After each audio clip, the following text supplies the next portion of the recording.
Her story deals with a subculture of heavy metal music that some feel is sending a dangerous message to your kids. The forces of evil on the dark side of devil right. And I want to talk tonight about the devil and demons and witches and wizards. And we just mix it up with hardcore and aggression and come out with something we think's an original sound. Loud, fast, heavy, you know. Well, what do you got? What do you got?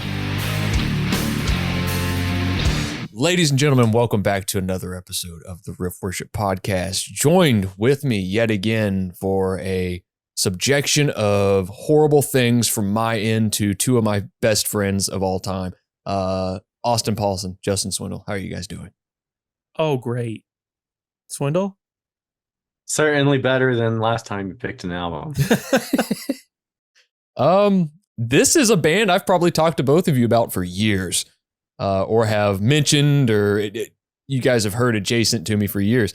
We are talking about Machine Head, Robb Flynn and the gang, multiple gangs at this point, and sometimes gangs literally in this band's career and history. But the album we're talking about today is Machine Head's 2007 magnum opus, The Blackening. Do either of you have any sort of history with this band or this record in particular? Austin? I would say a little bit.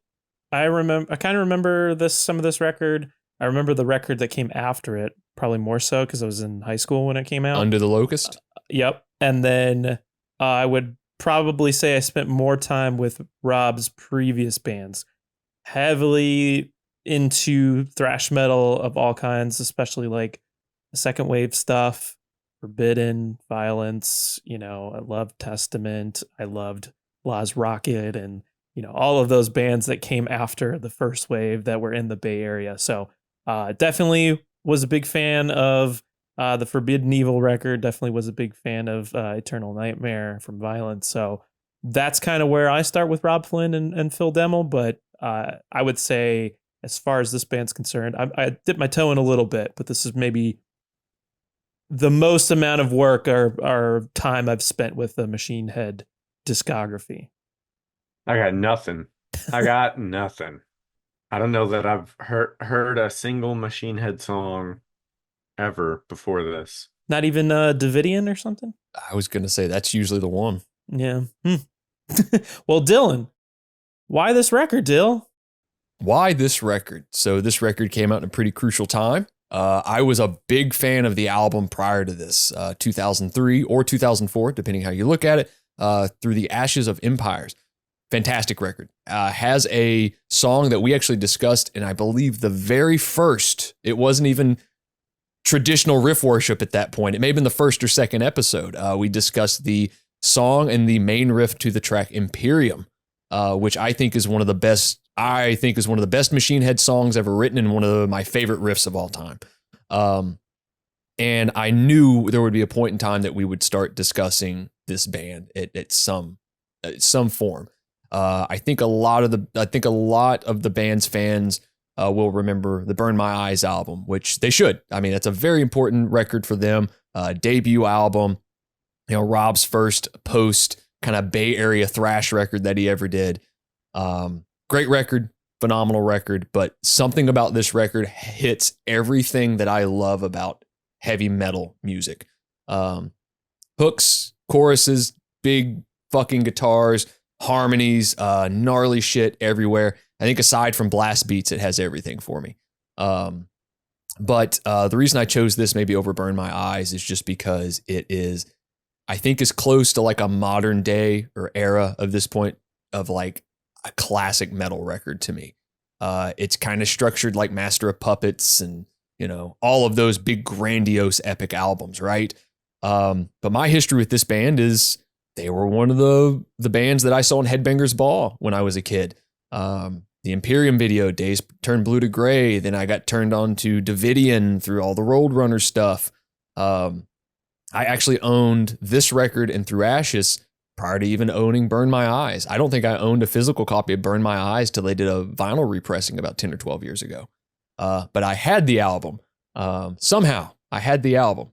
LimeWire was a lovely tool for many times. I think I downloaded I think I downloaded Burn My Eyes, found the track listing, found every single track, Slaughter of the Soul, and Heartwork. I did all 3 of those records, and it took 6 weeks to download because we know how it was with dial-up internet. Machine with 2 E's or something. Yeah, it had an 8 in it for some reason. And I fell in love with it. I fell in love with the band's kind of blending of, what I could compare to Pantera-esque stuff. Early 90s heavy stuff. Thrash, obviously. There's even some post-metal influence going on with the Burn My Eyes record and some Neurosis influence going on there. But with these 2 records, it just sounded very anthemic, very a lot of the messages, especially in Through the Ashes, is very hopeful. It's very kind of forward-thinking, positive sounding stuff. And this record was just, to me, going to be the be-all, end-all once it was released. And the story about this record for me is just great because I knew it was coming out. I got a chance to go to Paris, France when I was 17. It was going to come out when I was there. I snuck out of the hotel we were staying at, had some money, went and bought the record. And I've got literally the bag from the music store that I bought it from. This is full of old concert tickets. And then I've got the cellophane wrapper that was around the CD when I bought it. And I just remember my dad losing his mind. He was watching me from the balcony of the hotel room we were staying at as I was walking out of the mall, underground mall, walking out of it from buying the CD, and lit into me as soon as I walked in the hotel room. And he went to sleep that night, and we had a TV with a DVD player in it, and I had my headphones with me. I just plugged it straight in there and listened to the CD that night. And it's it was the only way to listen to it. Man, it just flipped my fucking brain at that point. Had everything I loved about the prior record in it and that much more. I got back from Paris and actually got a chance to see the band 3 or 4 days after I returned from Paris. So it was all just tied up. And that's the only time I've seen them. And it was on the tour cycle, the beginnings of the long tour cycle for this album. But let's get into this band. Let's get into the kind of background of Robb Flynn and Machine Head. And there will be a couple more Machine Head episodes throughout the future. So we won't spend a ton of time with maybe the trajectory here. But basically, Robb Conrad Flynn was born July 19th, 1967. He was born to a couple of teen parents at this point in time and was put up to adoption when he was roughly 6 months old. Seems with the research, he bounced back and forth between 2 to 3 different families until he finally found who he knows as his mother and father currently. And that's where he was given the name Robert Conrad Flynn. He was born Lawrence Matthew Cardine.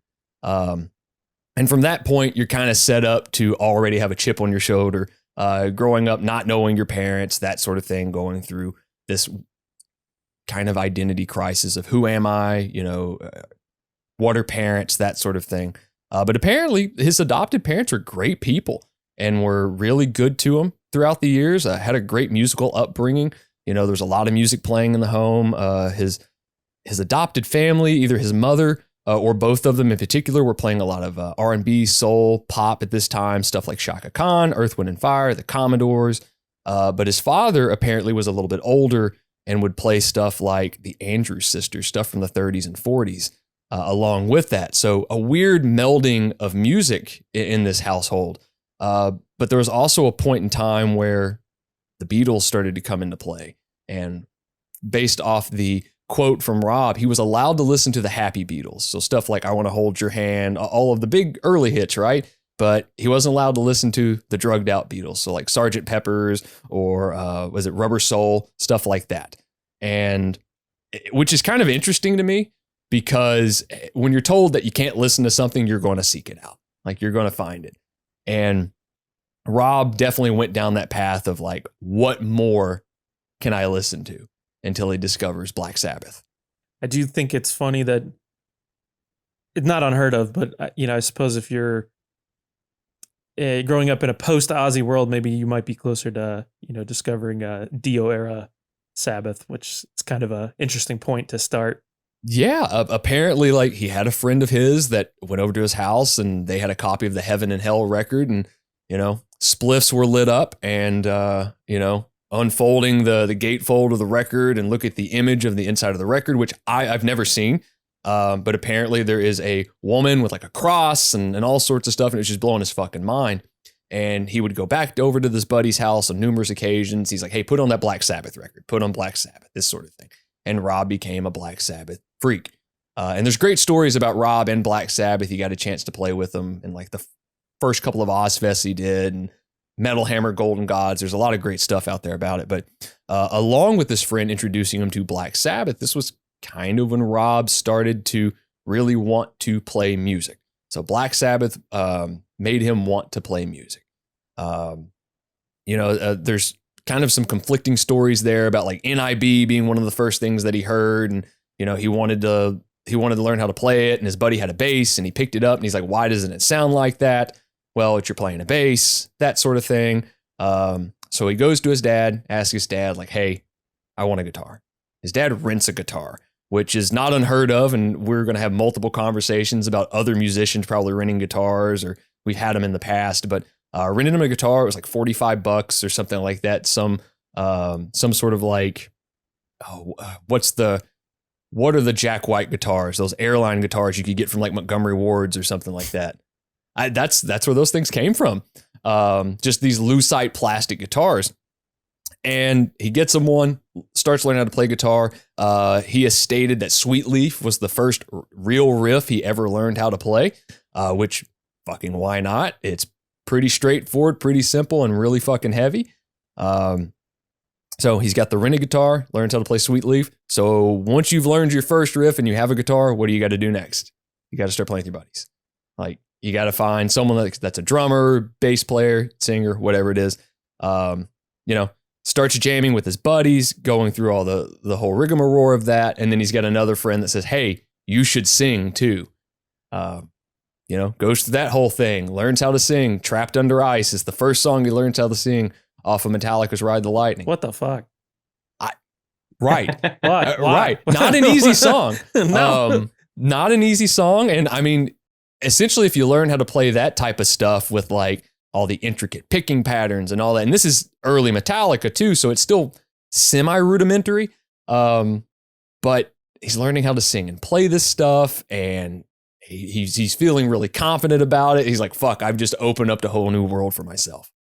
Yeah, it's got to be interesting too, because I can't imagine that record was more than a few years old by this point. No. So you're probably just listening to it on repeat and trying to play along. And yeah, we all know it's fast as fuck. Like, damn, that's pretty impressive. And learning essentially, in a few years from this point, because there's really no defining point where it lists what age he is at this point. I've heard 13, 14, 15 to 16. Within a couple of years, he's a contemporary of these guys. He's going to all the Bay Area shows. He's seeing the Exodus, the Slayers, the Testaments, the Metallicas, and everything. He becomes a contemporary. And it's like, oh yeah, I learned how to play from your record, and now I'm seeing you at shows and we're hanging out and shit. There's another great story about like him meeting Hetfield for the first time, just hammered at some venue. And Hetfield's in a shirt that's got Ronald Reagan's full name on it with 666 behind it. And Robb's just like, this dude fucking hates Reagan. This is great. And just continues to go on. But anyway, Robb learns how to sing, learns how to play Trapped Under Ice. And it just opens up a whole world for him. He becomes part of the Bay Area thrash scene as we get into that. But during this time too, like all teenagers, probably not like any of us, but like a lot of teenagers, you start to go through different changes. You start to, test boundaries. You start to fuck with your parents a little bit. While his parents were really great people, they kicked him out of the house because he was being a shit and just kind of going wild, drugs, girls, all sorts of stuff. He was kind of floor surfing, couch surfing at this point. I think he was even like hooking up with girls just so he could get a place to stay. Which is kind of typical rock and roll shit from all the books and stuff I've read throughout the years. But he also started picking up stuff that was around the time, he started picking up habits of some of the other people in the neighborhood of how can I make money? Well, drugs are around, drugs are plentiful. Hey, I'll just start dealing drugs and make money that way. It's pretty easy. And he had a pretty good knack for it. But we move forward. We move forward to Robb's first official band, right? Austin mentioned the band earlier, but this would be Forbidden Evil and or Forbidden at a certain point. I don't know a lot about Forbidden other than Robb's name is attached to it. I've listened to the Vio-Lence record, but I don't think I've ever actually listened to the Forbidden record. Austin, can you give a little kind of insight onto that one as well? I mean, it sounds exactly what you would think it sounds like. I mean, Right. I remember, just combing through like YouTube videos as a kid. Chalice of Blood was a big one, which, of course, is one of the songs that he has a credit for. Probably Right. came up with a lot of the riffs on that. Obviously, the namesake song, Forbidden Evil and As Good as Dead. But yeah, I mean, I just wanted to like fully immerse myself in that world. I feel like it's kind of maybe more one of your typical things of like, gotta meet XYZ, right? Like there's probably a song about demons. There's probably a song about, nuclear apocalypse. And so it checked all those boxes for me, like getting into a lot of that stuff. So, it was funny to hear. And I remember there were some interviews of both bands and they talked about, Robb leaving eventually. But yeah, so this was, your first taste of Robb Flynn riffs. Yeah, first taste, and he's around for essentially a demo. Doesn't record on any of the records the band has released, but he's got songwriting credits on the first record, which was released through Combat Records. The band did go through a name change, obviously, from around 1987. It went from Forbidden Evil to Forbidden. And by this point, Robb's time in the band was coming to an end. He moves on to another Bay Area thrash band. This would be Vio-Lence, which is still currently around. They've been back. They've been putting out different things. Is Forbidden still around? I remember they put out a record about 10 years ago or so. I feel like maybe I'm wrong, but yeah, they did put out a record when I was in like high school that was like, it sounds significantly different from, some of the earlier stuff. But Vio-Lence, another one that I really liked when I was getting into, this form of music. And I just think of that. I don't know if it's Ed Repka, but it feels like Ed Repka art with the mouth, the kid falling in just like with the bed, and it's falling down a deep hole with the mouth and the teeth, and Eternal Nightmare, man. That's a interesting record cover for sure. I think I listened to that for the first time just 4 or 5 years ago. I went down and like Decibel's got this great top 100 thrash records special edition. I said, fuck it, let's do it. Let's listen to all of them. And that's where I hit it. And it's like, there are Robb Flynn riffs all over that too. Like you can hear what went on to be like Burn My Eyes and The More Things Change off of that record. But upon joining Vio-Lence, which was already a band before Robb joined, he meets for the first time Phil Demmel, who becomes his Machine Head bandmate many, many years later. Almost 20 years later, actually. But Robb is essentially in Vio-Lence for quite a few years. He's there from like 89 to like 91 or 92 at this point. He is on the Eternal Nightmare record, Oppressing the Masses, the Torture Tactics EP, and he's even on the album Nothing to Gain, which was recorded in 1990-ish and didn't release till many years later. So that album actually was released prior to, like right before Burn My Eyes came out. But during this time frame too, Robb has written riffs that weren't quite fitting for the Vio-Lence sound. And he talked to the guys in Vio-Lence and said, hey, I'll just keep these riffs you guys don't necessarily care for. It's cool. Like, I'll just form a side project. You guys cool with that? Sure. Great. Absolutely. Go for it. Machine Head is born in a very early form. But during this time frame too, Robb started to get into a little bit of trouble with different facets. This is Oakland, California. I don't know much about Oakland other than the fact that it's a pretty rough area. That's about all I know. But apparently there was a fight that kind of ended his tenure with Vio-Lence. Fight with a rival gang. a fight with a gang that took place in like a convenience store parking lot with his roommate and future bandmate Adam Deuce. People had gotten stabbed, and there was all sorts of shit going on. It's 14 people, 15 people. And basically threats were made to Robb's life that if he ever took the stage again, like shit was going to go down. There was a threat of grenades being thrown at a Vio-Lence show, which seems a little far-fetched, but I mean, I wasn't fucking there. But just to know, like, hey, I'm in a thrash band that like plays, 300, 400 cap rooms, and these guys say they're going to throw grenades at me. I'm not getting on stage again, and he fucking didn't for a while. Basically until it died down, like he and Adam just kind of holed up in their spot and like held tight there for quite some time, and thus ended Robb's tenure with Vio-Lence. But then we enter into Machine Head, right? Machine Head's kind of born out of a tumultuous environment. I'm assuming Robb is still probably dealing drugs at this point. I know it's been written that Adam was doing the same thing, and Machine Head's first demo was even funded by that money that they were made off that. But Robb was really listening to a lot of different things at this point. He really wasn't listening to just standard heavy metal at this point in time. He was listening to stuff like Godflesh, Neurosis. Poison Idea was the one that kept coming up a lot. And the album Feel the Darkness, which is, I believe, the one with the gun to Tiny Tim's head.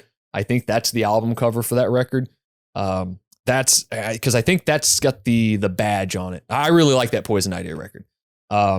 But he was really into all of that, and that loosely helped form the basis of what Machine Head was. There was that early hip hop that he was listening to, industrial stuff, so on and so forth. And, the band kind of forms. It's Robb, bassist and roommate Adam Deuce, another friend of Adam's named Logan Mader, and I believe it was Chris Contos, the drummer on that one. And Chris went on to play in some hardcore bands or like D-beat punk bands. I believe he's actually currently in Vio-Lence, which is interesting. But anyway, forms the band. The band starts writing. They have a few songs written at this point, and Robb gets a phone call from a buddy named Mike Scum. And this is one of my favorite stories from this, because this is perfect. Apparently, Robb's friend Mike was being evicted and elected to throw a Destroy My House party to be the band's first show. It was quoted as, "I want you guys to be the soundtrack." Sure, bud, we'll jump in. The quote was, "Fuck my landlord. Let's destroy this place." And boy, did they do it. At this point, I think the band had 5 or 6 songs. I think there was a Poison Idea cover thrown in there. But such is the first destructive show for Machine Head, which kind of followed them throughout their early career. They were banned from a couple clubs during this time frame due to violence and fights and so on and so forth and carrying on. But the band was kind of part of this environment that they were living in. But as I mentioned before, all of this funded the demo. The demo got the attention of Roadrunner Records, primarily a one and only Monty Connor, which if we talk about any early Roadrunner Records releases, we're going to talk about Monty Connor. I believe he is actually A&R at like Nuclear Blast now. So the demo's recorded. I loved the story about the demo, that it was just recorded in their buddy's bedroom or buddy's room of some sort. Amps were in the bathroom. All the distorted vocals, which I thought was hilarious, were recorded through like a speaker system through the house, just like mic'd up and done that way. But this really rough demo got him signed to Roadrunner Records and set him up for Burn My Eyes. Burn My Eyes gets recorded and released in 1994. This is a quintessential Roadrunner Records release. It is the highest selling debut for Roadrunner Records until 1999. Until Slipknot's 1999 self-titled release. I believe this is one of the band's top-selling records even to this date. It's got to be right around gold status at this point across the globe, but it's a classic record. You got tracks like Davidian, you have Old on there, you have Block, which was formerly known as Fuck It All on the demo. You've got 1,000 Lies, all these great songs. If you've heard the riff to Davidian, you understand why that track's a classic. And that's when you first hear the Machine Head kind of signature natural harmonic thing, which was learned when Robb was learning to play guitar. He couldn't quite get feedback right, so he just did artificial harmonics to kind of replicate the sound he was hearing on Morbid Tales from Celtic Frost. And he's like, oh, this worked. And then he realized years later he was doing it wrong. He's like, oh, okay, this is cool too. So that's kind of the Machine Head thing. That's their signature. It's those natural harmonics. And you move on from there. You've got Burn My Eyes. It was produced by one Colin Richardson, who has worked with the band essentially its entire career, but has also done many other classic records, Carcass, Fear Factory, so on and so forth. But you get Burn My Eyes, and it becomes a great and massive success for the band, massive tours, so on and so forth. But we're going to fast forward many years from 1994 up to 2003. During this time frame, the band releases 3 more records. 1997's The More Things Change, 1999's The Burning Red, and 2001's Supercharger. And we're going to start at the tail end of Supercharger. Supercharger was not met with much acclaim, success, anything at all. It was also released at a really weird and strange time for the record industry, as well as kind of America at this point. It was released about 3 weeks after the 9/11 attacks, where everything was being squashed. Basically, any sort of media that was coming out, if it talked about anything hitting the ground, if it talked about something crashing, anything, it was being wiped from radio and television airplay. I distinctly remember calling the local rock station that I was listening to as a kid to request Bodies by Drowning Pool. And they were like, hey, we can't play that, kid, and like hung up on me. And I didn't fucking know why they couldn't, and now I know. And with this, there's a single from the record Supercharger called Crashing Around You, which if you've ever seen the video, it's basically the band performing in a blue room. It's blue screen. They've deleted everything behind them. And then there's some offset shots of some guy in his room. Well, originally the cut of the video was they were standing on top of a building while other buildings were falling down. So yeah, that got the quick cut real quick. But this was also during a really strange period of time for the band as well. They had gone into multiple different territories as a band to do whatever they could to survive in the recording industry. The More Things Change was definitely more so in vein of Burn My Eyes. But then you had 1999's Burning Red, which is arguably one of the band's highest selling records, but also the most divisive for the band. Had a lot of nu metal elements to it. I believe there's a track on there called From This Day that's got rapping on it, to which Rob's a big fan of the record, but he's gone on to say they pay attention to that 1 minute and then they don't pay attention to the rest of the fucking record. But then Supercharger was a little bit more in a commercial territory, even from that. And it just wasn't clicking for a lot of the fan base. And, different things happen. And the band is noticing that they're not getting as much support from the label and so on and so forth. Typical rock and roll shit. But the band actually requests to be dropped from the label. Basically stating, hey, you didn't uphold your end of the bargain. We don't want to have to sue you. Just release us. And they're released. And they're released. They're an independent band at this point. And what are you going to do? Where do you go from there? What do you do? But also during this time, you've still got the record industry being what the record industry was, which is I'm going to blow so much smoke up your ass and tell you everything that you want to hear, all while not being able to promise you a damn thing. During this time, prior to leaving Roadrunner Records, they had many labels coming to them saying, hey, we can push you to the moon. We can make you so much bigger if you sign with us, They become unsigned. They go back to the labels, and the labels are like, hey, hold on a minute. You got to do something for us first. We got to figure all this out. We got to hear singles. You've only sold X amount of records. I believe one quote was, you've got 4 albums released. You're already kind of proven, we can't invest that type of money into. Yeah, we've got, Robb's take was, we've got 4 records. We've sold about 2.5 million albums, which is pretty respectable, especially at this point for borderline an extreme metal band.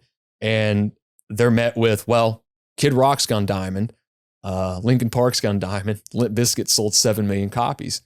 Well, okay, but who the fuck? Well, Kid Rock sold these records. Okay. Well, you've only sold 2.5 million copies over 4 records. So, what are you going to do? Figure it out. And the band attempts to make it work. They start basically working on demos for new songs, creating an electronic press kit, which I attempted to find the footage of the actual press kit because I've seen it throughout the years, and it's hard to watch because it's like, please sign us, and you're going to get this, you're going to get this, and you could tell the guys in the band at this point were just fucking done with it. I'd be amiss if I didn't bring this up, but during this time frame, they lost another member. Throughout the years, different guitarists have gone through. You had Logan Mader, and then you had Aru Luster, who left the band in 2001 based off of just musical indifference. Aru apparently wanted to go into more commercial territory. Robb just said, I just want Machine Head to be Machine Head. We've tried it. It didn't work. I just want us to be what we are, which are a blending of all these different styles. So Aru leaves. The band starts writing as a three-piece. But they write a song called Pins and Needles that they put on this electronic press kit that Robb was not stoked with, but it was loosely what was being done at the time. And he sent it out to all these different labels and was turned down by every single one of them. A total of 35 record labels turned the band down during this time frame. And there's been different quotes, and Robb has said, first couple of them really crushed me. When it got to 10 and 11, it was like, okay, fuck, more of this. And it got further and further. He goes, when it got to 30, I got fucking pissed. I was more mad than I could ever be. I couldn't stand it. I was done with this shit. What else can I do? And they're like, let's just go back to fucking writing. And they basically continued from there and wrote what they wanted to write. They wrote what was going to become Through the Ashes of the Empire. I don't know if you guys listened to that album in preparation for this. It's an album that it sounds like Machine Head, but it sounds like a more focused and refined Machine Head. It sounds like anything that they wanted to put on that record, they did. There was no outside influence.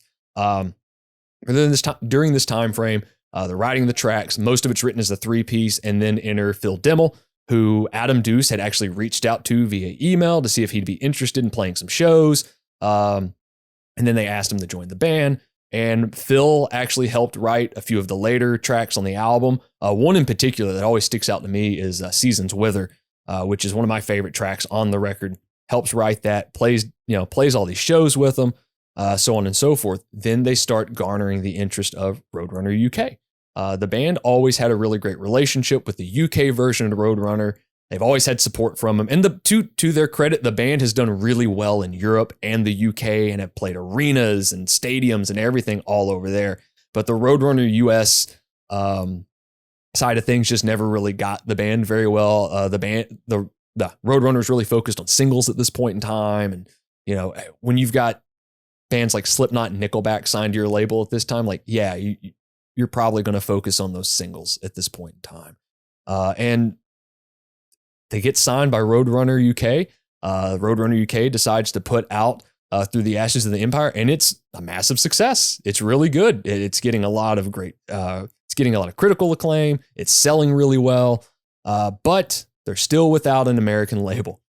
The US Roadrunner finally hears the record, decides to offer the contract and go, hey, we want to put it out. Yeah, the record. Yeah, you guys want to put out the record you turned down like 6 or 7 months ago? Yeah, we want to put it out now. But it puts a delay. The album is released in December of 2003 in the UK and Europe, and is not released until, 4/20/2004 in the US. And luckily, it is met with the same sort of acclaim in the US. It debuts at number 88, which I believe was the same chart level as the Burning Red album as well. And you've got videos for it. It's all over MTV and MTV2. They're getting lots of tours. They're touring for close to 2.5 years just on this record alone. It was considered a return to form for the band. They're back on a label. They've had all this great success. Where do they go from there? So they tour 2.5 to 3 years on the Through the Ashes of Empire record, and then we enter into the Blackening. Through the Ashes will definitely have an episode on its own, because there are some great tracks on there, but I consider Through the Ashes of the Empire to be one of those kind of post nu metal records. I've mentioned Chimera a lot. The Impossibility of Reason is one of those. I think the first Devil Driver record kind of falls into that range too. Bands started to kind of get away from that, but still blending a lot of those modern production sounds and everything that they had. Everything sounded really, really glossy, but riffs were coming back. The old school stuff was coming back. Through the Ashes had a far more thrashy presence than any of the albums since probably the More Things Change had on it. But then we get into the Blackening writing cycle, and the band just kind of holed up in the practice space and started writing. And writing for the Blackening album started taking place at, I believe, the tail end of summer, early fall of 2005. And they just wrote and wrote and wrote. And, you know, after touring that long, you're pretty tight as a band. And when you get in and you're writing and recording, you're attempting to figure out, what am I going to write? What am I going to do? How am I going to write? What are the songs going to sound like? And you don't really know. They didn't really know. They just knew that at a certain point, the songs are going to take them in the direction that they wanted to. And they started writing these kind of longer songs. The first 2 tracks for the record were shorter. The first 2 tracks written for the record were Slanderous and Now I Lay Thee Down, which are relatively short songs. They're like 5.5 minutes on that. And Robb's not the biggest fan of the Slanderous track. He's even gone on the Say on the Garza podcast that he's like, hey, it's okay. It's like, it's all right. I don't really like it. It's okay. It's there. And in that track, that sounds more in vain from the stuff from Through the Ashes. Whereas Now I Lay Thee Down kind of sounds like this Blackening stuff. But the band was really, really into a lot of like prog bands and these longer records. Rush has been brought up a lot. There's some promotional footage for the album that has drummer Dave McClain in the Rush t-shirt. And I'd be amiss if I didn't mention the fact that Dave McClain was also in a thrash band from Arizona called Sacred Reich for many years. And he's back in the band. So Dave joins around the More Things Change album in 1997. But they're really playing all these Rush and almost Dream Theater-esque things that are going on. The band starts writing, and they're writing a lot. And I've seen 2 different statements. I've seen it where Robb wrote like 13 songs, and then I've seen it where they wrote 26 songs. So somewhere in that range, they wrote a lot more material than actually made it onto the record. And Robb just wasn't the biggest fan of it. He's like, it just wasn't cutting it. It wasn't what he wanted it to be. So they go through, they're writing all this, and they're just like, let's just write whatever we want. It's album number 6 for us. What do we have to prove? And you get these huge, long, drawn out, like organic sounding songs. And, going back to our Avenged Sevenfold episode where we were talking about like, this is excessive. This is purely excessive. And Robb's even said, yeah, I don't know how people are going to accept this shit. They're going to tell us that we're up our own ass because these songs are so long. And they just went, fuck it.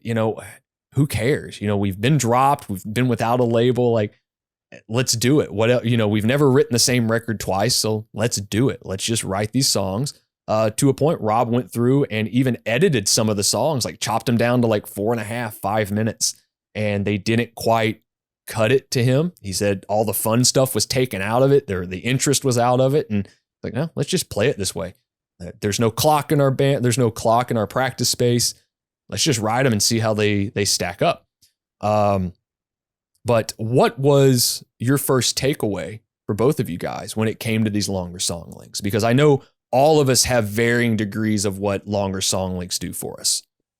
I never really had any moments that I was like, this has gone on for a really long time, or like you can just tell that they added this part here just to make the song longer. It seems way more natural for these songs to be 9 or 10 minutes than fucking the Avenged Sevenfold song to be 9 minutes.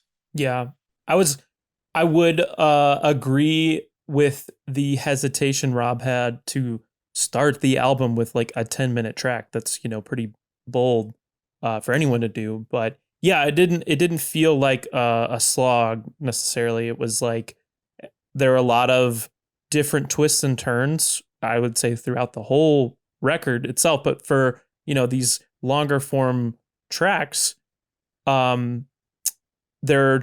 transition really well. There's like different parts. They bring back things where you're like, you're kind of along for the ride, and then you're like, oh, hey, there's that thing from earlier. That's pretty cool. Like we were able to kind of, transition back to that, even though we were in like a completely different place for a while. So yeah, I would say that,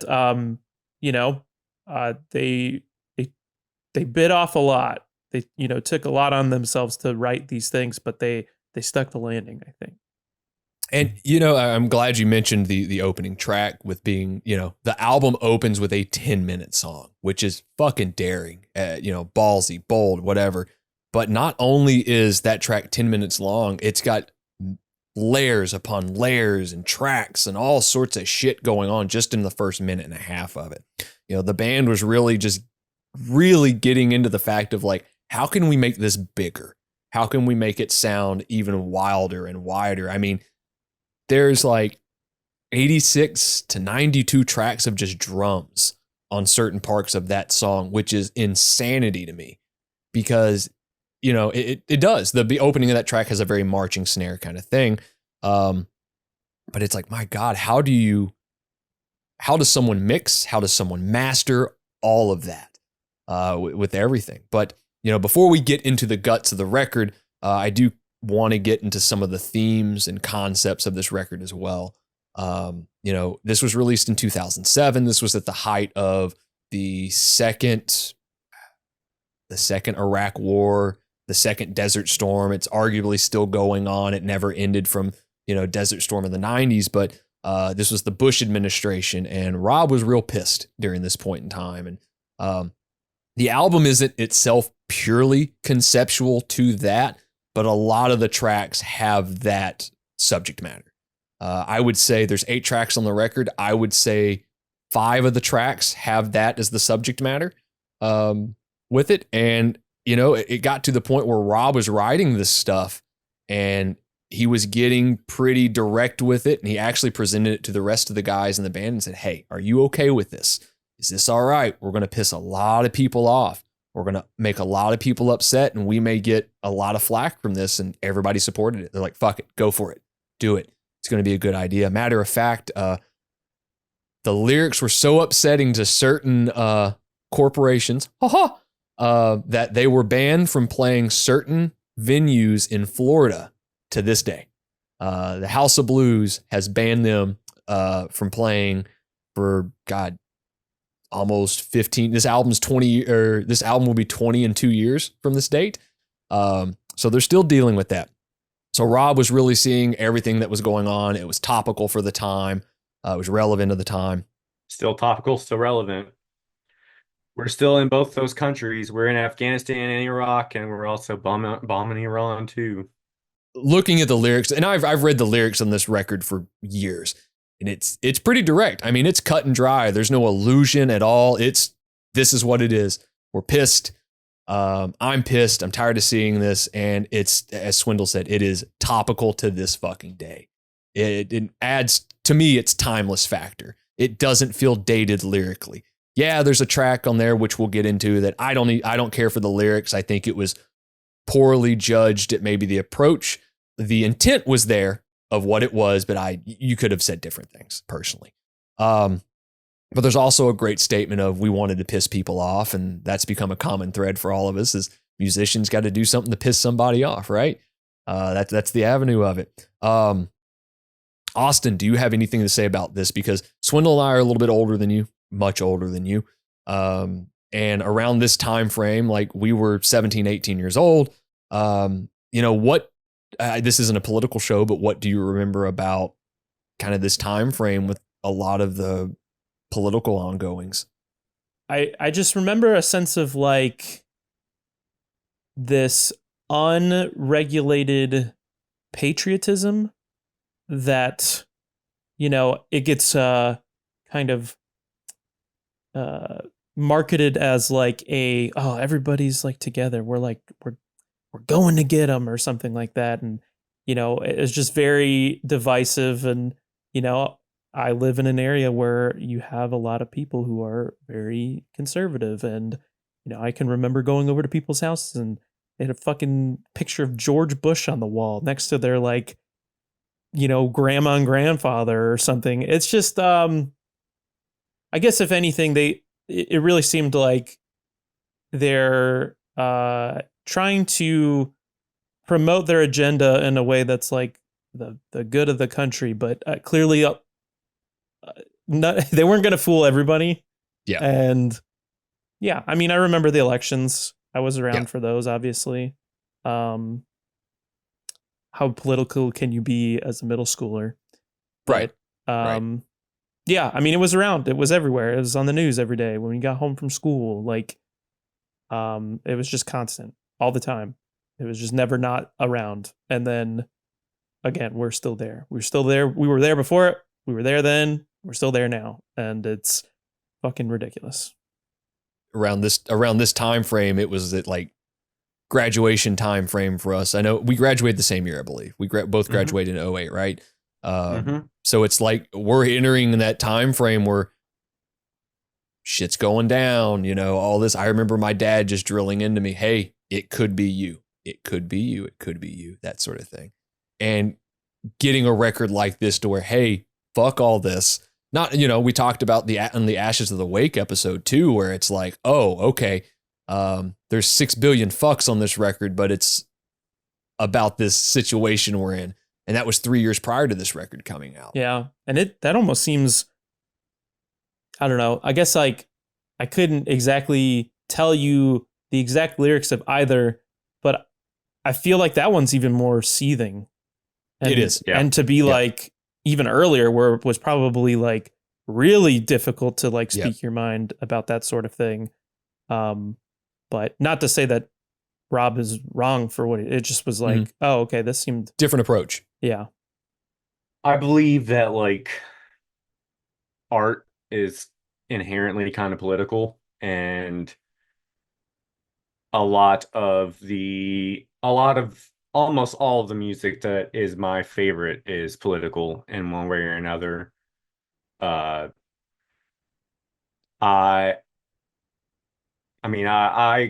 grew up fucking listening to Rage Against the Machine, and they were enormous for like the 90s, for the early and mid 90s, early 2000s. I think they shouldn't have had to be afraid.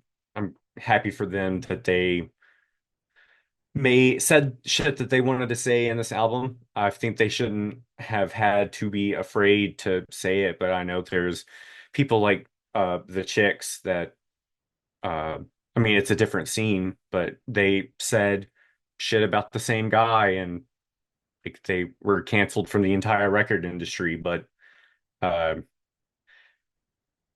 think the music that I enjoy the most doesn't have that to fear. The bands that I enjoy the most don't have this fear looming over their head of being canceled from the music industry, because they're not really part of it anyway. So I have this question, and Swindle will be the only one that really gets the kick out of it. What was the finish on that Toby guy?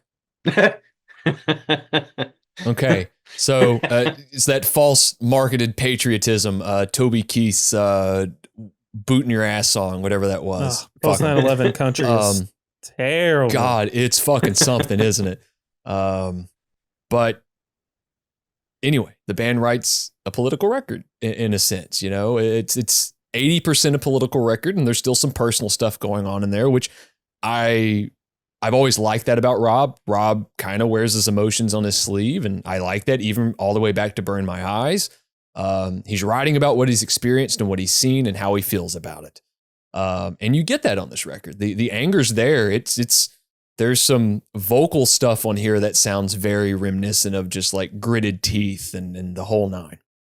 But it's a political record. It was a big political record at this point.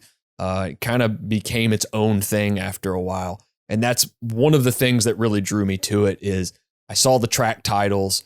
I went, okay, what is this about? What does it mean? I'm 17. I live in the fucking sticks. I've been seeing Bush stickers and Bush flags and everywhere. There's got to be something more that I can listen to. And it was this. So it's been a few years through the Ashes of Empire. There's no sort of lineup changing going on.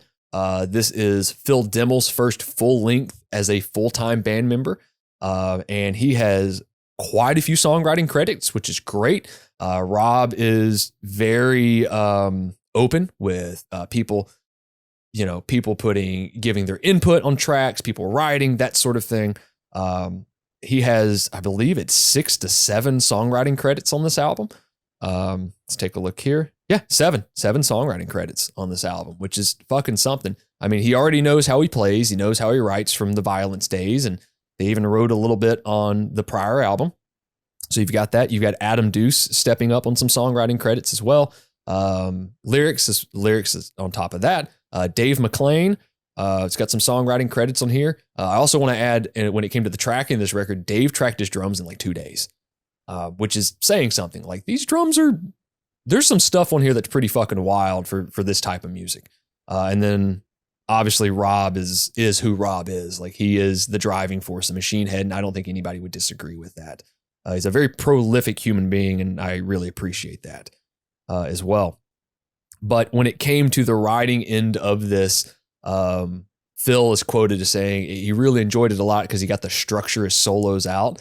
He got to like figure out things that worked, and it wasn't all off the cuff all the time. It was like, hey, I got to write these things and make sure they were really tight and ready to go. That way I can just have so much fun with these things. And upon hearing the record, these guys are having a lot of fun on that end for sure. Like, they're throwing shit back and forth, and there's some influences there that are fucking great, spot on. There's a solo on every song, and multiple at that. There might be like a section in the beginning or the one at the end. So there's definitely a lot of opportunity to play around with some soloing.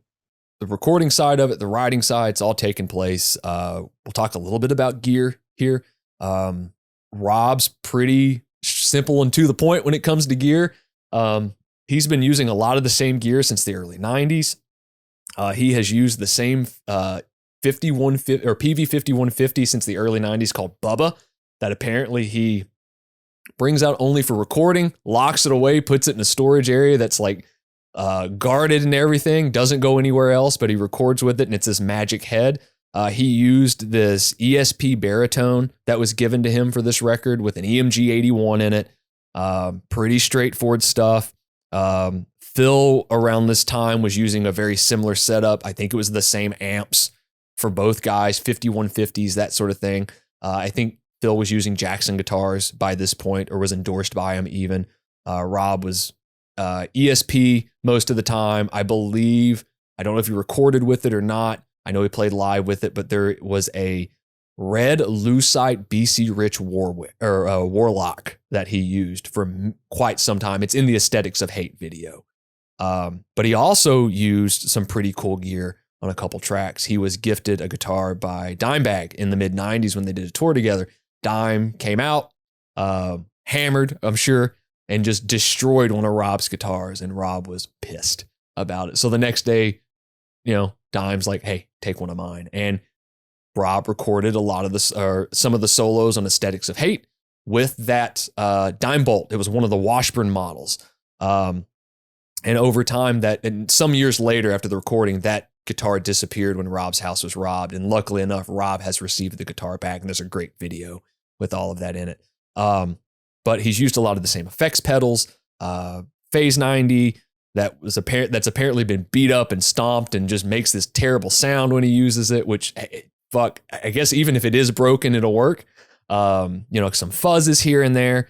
But the big thing that I've always kind of attributed to Machine Head is this chorus sound, which I learned many years ago was a flange. And Robb uses one called the EHX, which is Electro Harmonics Electric Mistress.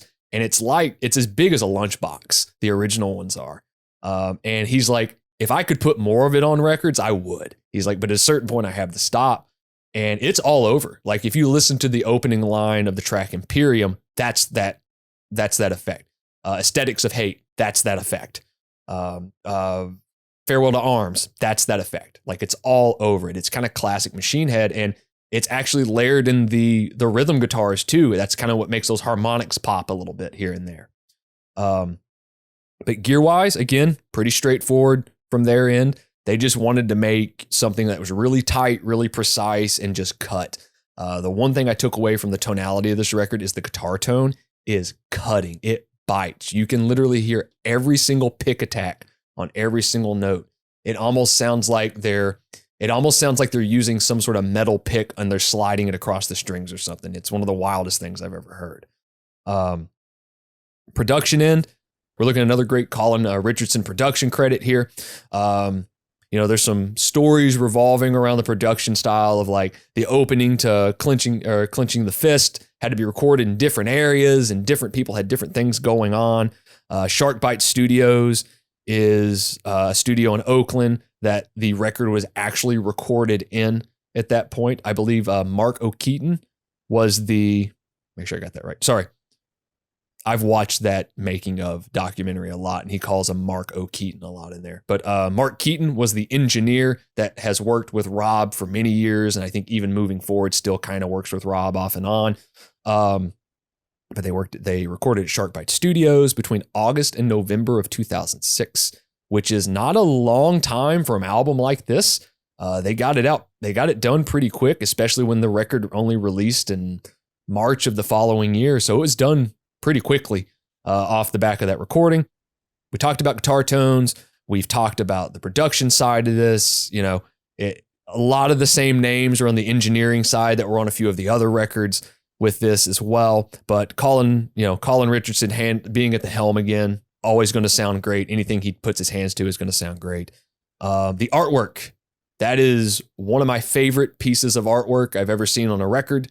When I saw the artwork released on Blabbermouth before the album came out, I knew it was going to be something interesting. It has this air of menace to it in my eyes, that old wood cutting.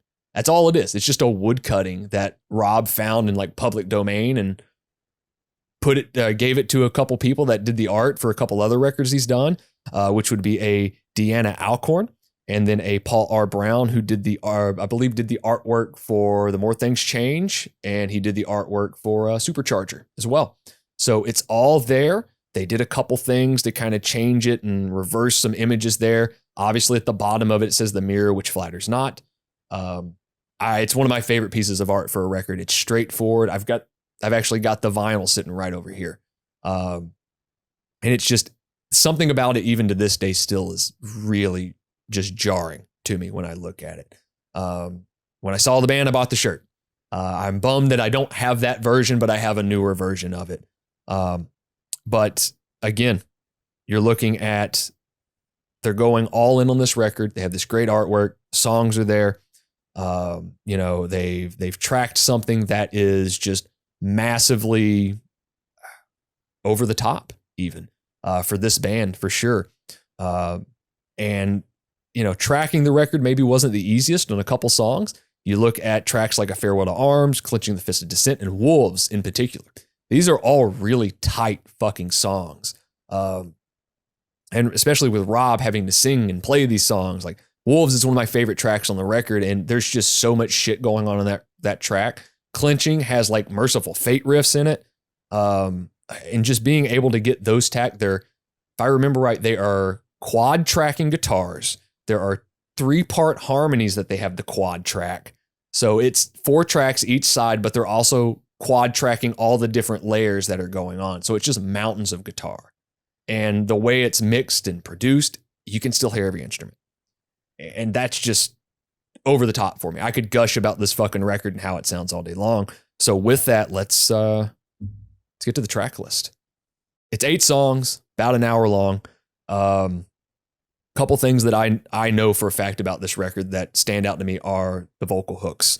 The vocals are really pushed hard on this record. Robb kind of stepped out of his comfort zone, started really becoming more confident in his cleaner vocals. There's been clean-esque vocals on every Machine Head record since the beginning, but he just became really confident on this record. And even like a track like Clenching the Fist of Dissent has these great harmony, or these layered harmony vocals in the bridges, and it's just all over this record. Clenching the Fist of Dissent, Beautiful Mourning, so on and so forth. I know we all have our different taste when it comes to the vocals. What did you guys feel about the vocals on this record? I liked most of them.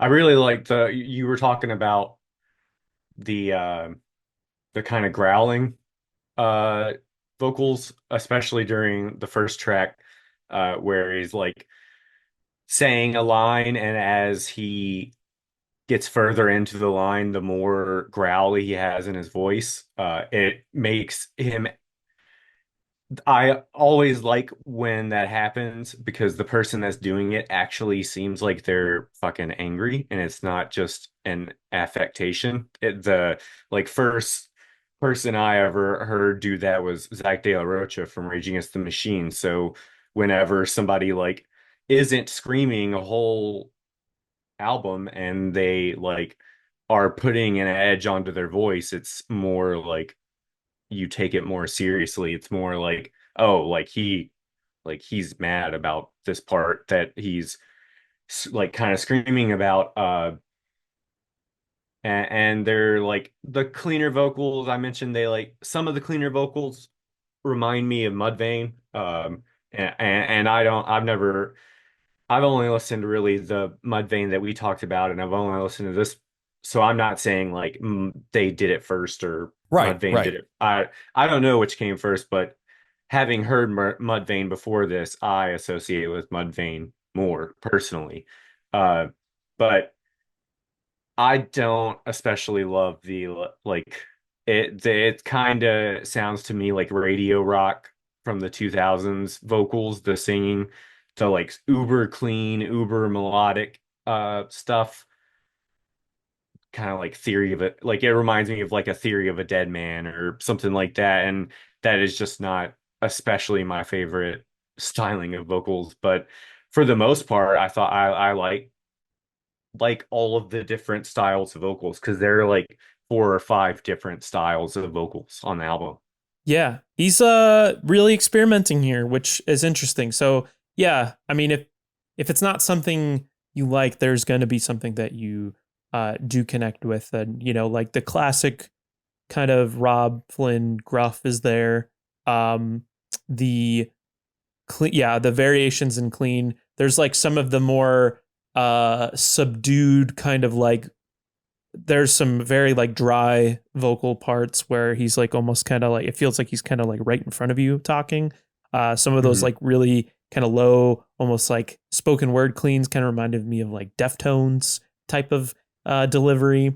There are also very big, a lot of songs. I wouldn't say, maybe not a lot, but there's a good portion of the songs will end or have these like big kind of epic hook parts where it's just kind of soaring. And you know, there's Robb Flynn, but then also Adam too. He's like, they're harmonizing in a couple parts as well, which is, you know, so not only are you really thinking of considering like what the guitars are doing, because and we'll get there, but there was a lot of consideration into the vocal patterns and the delivery on this record. You're right. Like there's, you know, Robb's quoted as saying that the influences he drew to start doing those big kind of grandiose soaring parts was a pretty weird influence. Like My Chemical Romance. Robb's a My Chemical Romance fan. He was a really big fan of the 3 Cheers for Sweet Revenge and the Black Parade record. And he's like, you know, I've never really heard this thing done this way in this type of music. So let me give it a shot. And he's like, I'd sing the track. I'd sing those My Chemical Romance songs and I felt good about it. I was like, fuck it, I'll try it. And he tried it on Beautiful Mourning in the bridge, which is one of the kind of crescendos of the record, right? And he's like, fuck, this works. Like, we're going to do this. It fits in with what we're doing. I always go back to the end of A Farewell to Arms. There's some points on there where those vocal harmonies hit and it's like, ooh, just bone chilling to that point. And it ends the record out in such a way that it's like, all right, it's great. But I go back to those seething moments that Swindle was describing, like at the end of Aesthetics of Hate, which was one of the singles. It's like, oh yeah, that's through gritted teeth. Hell, gnash down my teeth in rage and clenching the fist of dissent. That's sung through clenched teeth, and it's so on the nose. Lyrically, I mentioned that he sings from his heart, wears his heart on his sleeves, but it doesn't seem like it's pandering, right? It's very straightforward without it just being spoon-fed to you. You know what it's about. The political songs, you have songs about mental health on here. You have songs about suicide on here in particular. And there's just so much going on from that aspect. And to know like there's not a Machine Head record that sounds like this one before or really after. Even Locust sounds a little bit different. And this is vocally, this is probably the max, but you're right, Austin. Adam he's hitting note for note. He's harmonizing. And there's even some great, like gruff back and forth stuff between he and Adam on a couple tracks as well. That's really cool. You know, we're known for riffs. We got to talk about the riffs on this record. You know, vocals are great. There are so many riffs on this record, but it doesn't feel like riff soup. Everything kind of has a spot. Everything works. You know, there's pre-choruses and post-choruses, and, you know, there's a couple tracks with 2 bridges in them. And there's just, Robb knows how to bring a riff back a lot. He knows how to utilize what a riff should sound like and how it should play. I'll just start out. My favorite riff on the entire record is the intro and chorus riff of the song Wolves. Being able to sing and play that is bonkers to me. That is one of just those quintessential thrash riffs to me. I would agree. There's a lot of riffs on here. Maybe they didn't all connect with me. I think, like both of you have mentioned, I don't feel like they're shoehorned in necessarily. Maybe some parts stuck out more than others. There's a lot of variation as far as what kinds of riffs are being played. Like, one of my favorites are Aesthetics of Hate. There is like kind of like a borderline Testament kind of string skipping riff that's like awesome. Love those. But then there's just there's so much groove. There's so much emphasis on groove. And, you know, I've been saying it to death where, you know, there are definitely plenty of modern bands that take from this record in particular that I would say like pretty similar. Maybe somebody. Yeah, right.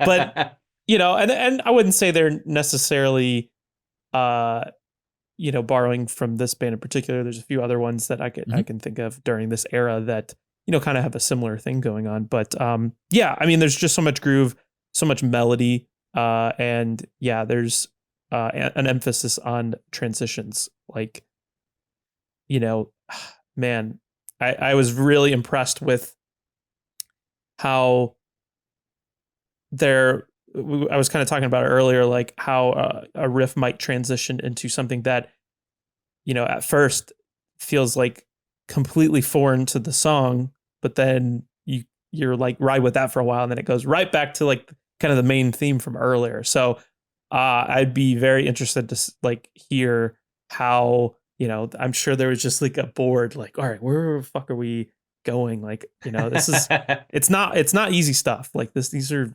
very technically challenging and very like meticulous kind of arrangements.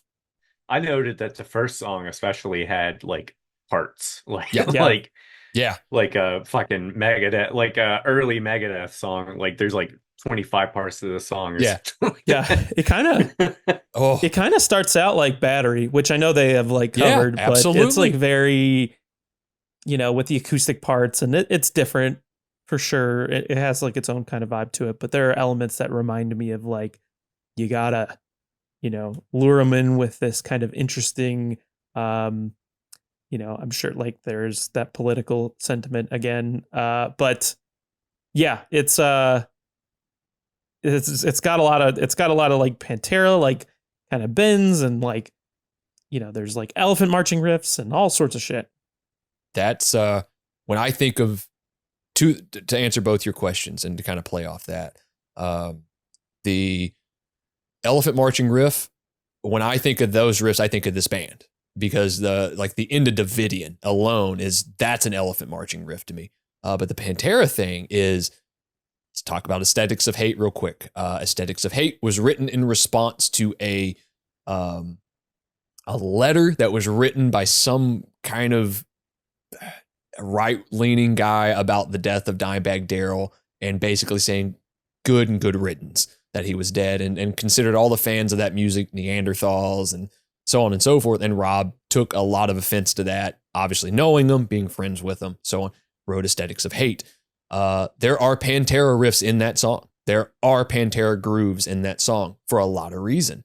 And it's just, he knows what he's doing, which is great. And especially during this time frame, it's, you know, you're adding that groove, that feel. You look at, Swindle mentioned like the Megadeth kind of vibe in Clenching the Fist of Dissent, like those opening riffs, like those are wild. Those are wild fucking riffs. And he's singing over them. Harmonies and just the whole nine. And like back to Aesthetics of Hate, there are there are riffs in there that just seem impossible that you could even put a vocal note over the top of them with how it's structured. Swindle, you and I kind of chatted off air for a while about, I believe it's the track, it's Halo, and there's another track that has this like Tool kind of vibe to it, because I've even got it in my notes here. It's Now I Lay Thee Down. Like, it just makes me think of Tool. That whole opening riff, that kind of just lumbering, dirgy riff makes me think of Tool, especially in those verse parts as well. So, Robb has been listed as a fan of like goth bands and industrial. Like, he's a big Cure fan. So some of the vocal approaches and the sparkly guitars and the clean tones are all there. Even the riff on the track Slanderous is fun. It's a really fun kind of just like walking up scale pattern. It sounds like a scale run. Yeah. Yeah. It sounds like a scale run. Like, it's not my favorite song on the record. That's the most simplistic track on the record to me. And it feels like, okay, very rudimentary of the record. It's like, okay, this feels like a carryover from the last record. But everything else, there's so much going on, but it doesn't feel forced. It feels very well thought out, very well structured. Like, the band spent a lot of time with these tracks. I look at that whole solo section in Aesthetics of Hate as like, it's like 2.5 minutes long, and it's these bonkers fucking parts going on. The back and forth with the different like kind of breakdown-esque parts that are going on, and talk about breakdowns. The album's got breakdowns or elephant marching riffs all over it. Wolves alone has not only the chorus riff in that, but it's got the verse riff, which is this weird kind of like patting your head and rubbing your stomach kind of riff as he's singing over all this stuff. Swindle, did you have any riffs in particular that stuck out to you the most? There's the thing in the first song, Clenching the Fist. I think he's playing like the whammy bar just with single notes. It's like the part that's like da da da da. But I think he's like whammying at the same time he's hitting the notes. I thought that was cool. There are like there are like all kinds of riffs. They got fucking one string riffs on deck for this album. There are so many songs where it's just like he might as well not even, he could have only played this riff with his left hand. Like, he didn't even need his right hand for this riff. And they got they got, just in general, they got big fucking riffs all over the record. Like big sounding, big fucking riffs. There's Halo, I don't know if it's the chorus or like the pre-chorus. The riff is basically a guitar solo. It's like the two guys fucking doing like guitar harmony solo, or maybe that's Wolves. Yes, that's Wolves you're thinking of. Yeah. Wolves. Yeah, there's like a swarm of it's like a swarm of bees type of part, and like you would think it's like it's borderline a solo. Yeah. But it's, but it's just the pre-chorus. It's just yeah. And then when you're listening to it, especially with headphones on, there are parts where, because they're not playing exactly the same like octave, but then somebody will go higher even at a certain point. Like, it's very interesting. The dynamic between Phil and Robb. I mean, yeah, like from the riffs to the solo parts, I mean, they're just going back and forth. They're playing over each other, and like, maybe one person's holding the foundation on, and then, one person's going, because it's like you would, I think Phil's credited with the lead guitar on the record, but Robb's right there. I mean, you're kind of like your classic thing. You're like, Dave Mustaine, Chris Poland, Dave Mustaine, Marty Friedman, Dave Mustaine, right, and Dave Mustaine. But it's that twin guitar attack, right? We've seen it a million times. One of my favorite parts, I think it's in Beautiful Mourning, perhaps. Oh no, you know what? It's in Aesthetics of Hate, where it's like the twin guitar thing, and they're like layered together. There's a solo in there that, reminds me of like a classic metal band. And, that's a part where I would say that Dylan's assessment of that earlier comes true. And it sounds like Scorpions to me. Like, it sounds like a Uli John Roth, Schenker kind of back and forth kind of song. Just the way it bounces. Again with that groove, but the I don't know, like the overall playing style of it. You could tell these guys spent a lot of time listening to records like that. It's funny that Aesthetics of Hate ended up being the song that was like about Pantera, because I wrote that the end of it is like the This Love breakdown. It's just fucking trudging along. And it was basically like essentially like 1 BPM, and it sounds like fucking something Vinnie Paul would just be like So, it's funny that you bring that part up, because initially it was supposedly like an Angel of Death kind of throwback. It sounds there. like a Slayer kind of, like almost like Rain and Blood. The dun dun dun dun dun. Yeah. Yep. And Rob was like, hey, it's not working, and I'm not digging it. It's kind of lame. Sounds like a ripoff, but he came up with that, and we could spend all day talking about the riffs on this record. There's so fucking many that I'm such a fan of when I'm hearing. But Swindle brought up a good point, kind of segueing from Vinnie Paul. Dave McClain tracking his drums in 2 days, and also some of the shit that he's doing on here is it's like it's heavy metal drums, but he's quick. There's certain phrasing that he does, like at the end of Halo. There's a transition that he does where he changes the feel. It's the same riff, but he changes the feel over like a 2-minute period, where it goes from this Vinnie Paul-esque kind of locked in kick with the different rhythms and everything. Then he goes to a halftime feel, and then it goes to double kick immediately after. It's like, God, okay, thanks. Like, I appreciate you, motherfucker. There's the last song. I'm not going to be able to describe this well. The last song, near the end of the song, there's a part where it's like the drummer is doing like a roll, and the guitars are doing like kind of like palm muted power chords with it, but they're doing stabs. The hi-hat is like off, like the second guitar stab, the hi-hat is like a half a beat behind the guitar, but he does it every single time at the same time, so it's on purpose. Like, it's not an accident. It just was weird when I was listening to it. I was just like, why? I just don't understand why he would have chosen specifically to have the hi-hat hit at a different time than like the guitar. I think I've smacked the table 3 times. God damn it.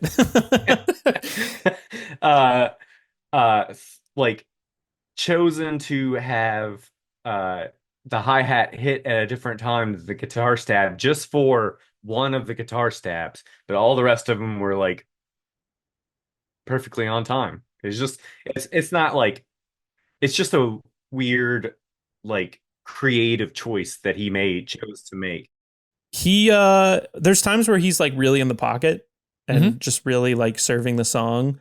I do love that he's able to, like, especially in that A Farewell to Arms, there's like a part at the end where it almost kind of just shifts into like a faster kind of like punk part that I really like. But one of the more interesting things I found were some of the dance beats that he incorporates into the songs. It's really, I'm like, oh, hell yeah. Oh, but one of my favorite choices that I also don't think I would have made, or I wouldn't have even thought to make exactly, is in Aesthetics of Hate. How it starts off with like the kind of acoustic guitar, and it sounds like the offbeat. Yeah, like, and he comes in with a fucking thrash beat. Yeah, like that was wild. Wild. He just fades right guitar in. is like still playing that Phrygian mode or whatever. Yeah, that's one of the standouts of that track for me. Is like, you're lulled into false security with this like very intricately like scale ran, and then it's like, fuck it, we're doing off time, like thrash beat. I was like, oh, that's so good. And this feels like, from every performance on the record, like, fuck it, why not? Like, the entire time. I talked about Colin's production earlier. The mixing on this record is really good. You can hear everybody. Adam gets buried in the mix on a lot of the records. You can hear everything he's arguably playing on this record. It's this great bass zone, it's this great bass sound, and it's It's very fat. It's kind of lush sounding at certain points. It's got a great overdrive on top of it, and it cuts. Like he locks in the pocket with Dave's drumming all throughout the record. Do you think it's two tracks? Like we've talked about bands doing two different tracks, two different bass tracks for everything. One clean, so it will keep the bass of the bass tone, and then distorted on top of it, so it could also be like nastier sounding. It could be. It does have that vibe because it's got so much fundamental warm low end that it feels and sounds that way, but it works. Like there are points on here that kind of seem like kind of Cure goth rock-esque, where the bass is just kind of hitting these driving kind of 16th notes and doing all this. You've got the bass intros that show up on the record. You've got the bass breaks. Like there's a hardcore part, and I think it's Halo or Now I Lay Thee Down that's got this hardcore adjacent this hardcore part, and it's just the distorted bass just fucking going for it. I mean, then you've got the arpeggios in Now I Lay Thee Down, which is a tribute to Cliff Burton in that one.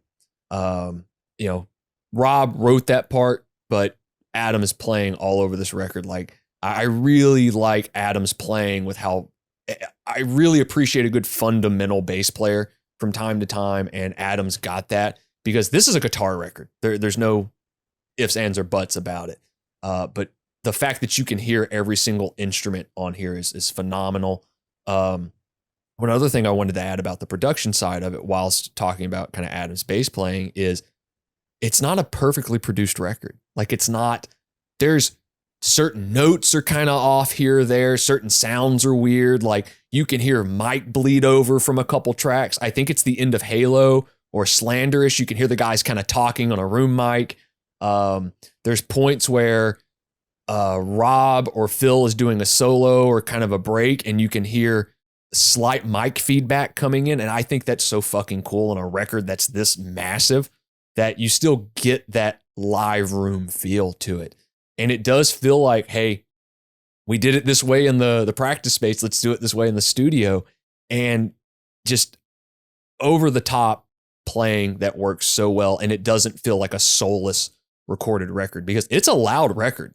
But it doesn't feel just soulless. It doesn't feel like, all right, everything's quantized, everything's this. Like, heck, the cymbal play you were talking about earlier with the off time hits, was that meant to happen? Was it not? Who knows? But it adds a character to the record that's so fun to like dig into. But back to Adam's bass playing, I think it's one of the less talked about things on this record, and he sounds really good. Just him locking in on Aesthetics of Hate, which is a track that he is just essentially holding the fundamental. He's just it. He is just so, his right hand is so locked with Dave's kicks on that it just locks. It just fucking fundamental. But then you get a track like Wolves where he's going note for note with those guys on the verses and the choruses, and the way this band plays and writes riffs and how they're tuned, which is slightly sharp, adds this weird kind of feel to it as well. But I could go on and on and on and on and on about this record. So reception. The album was due to release on March 27th, 2007 and March 26th in Europe and UK. It leaked 2 weeks prior to the album's release.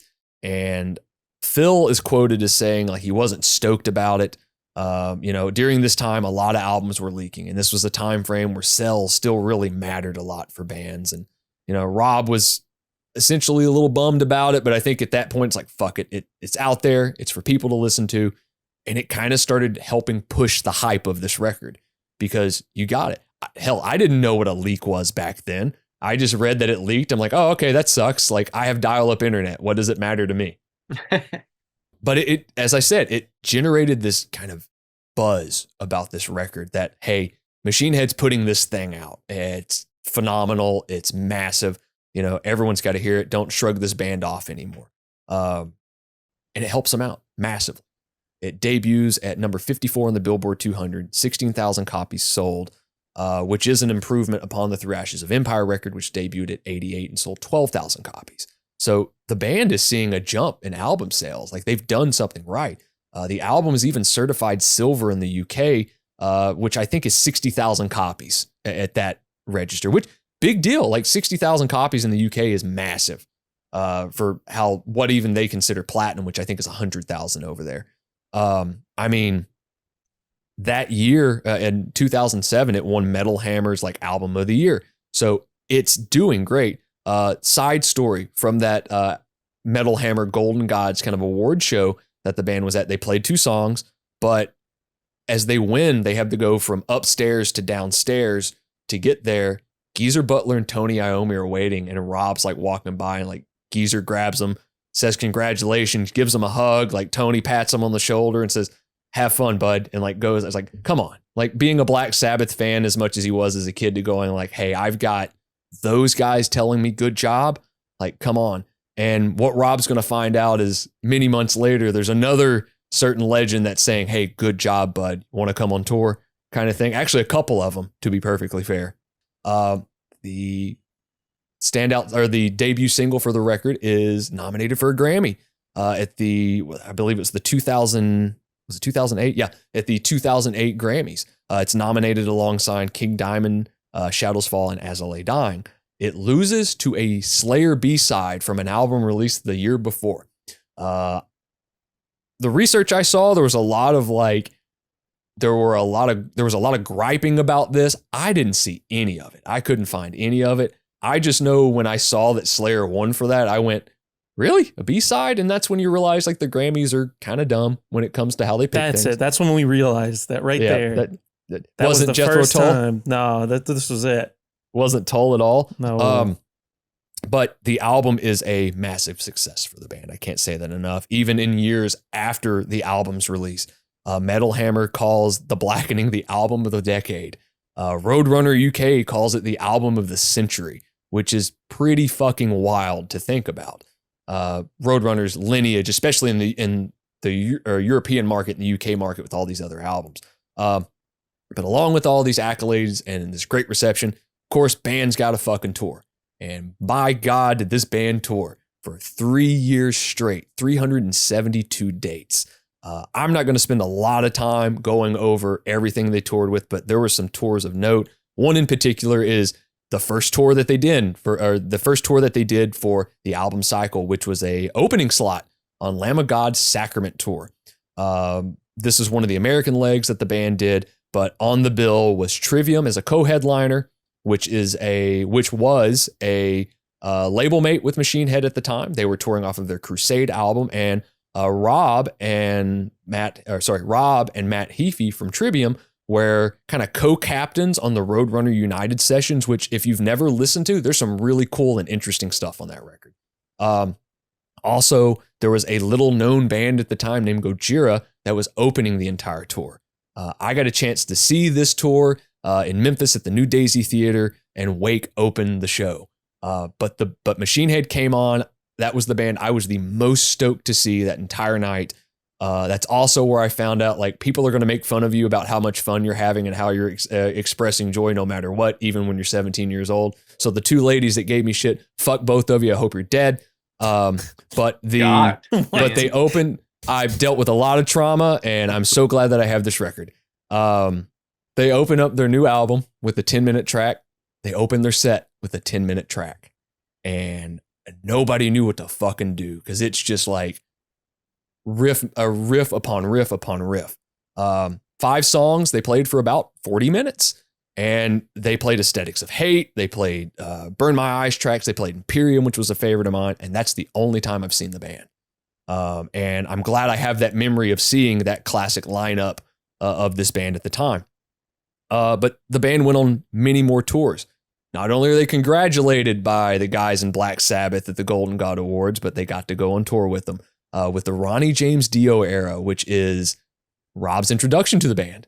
You get to go on tour with Heaven and Hell.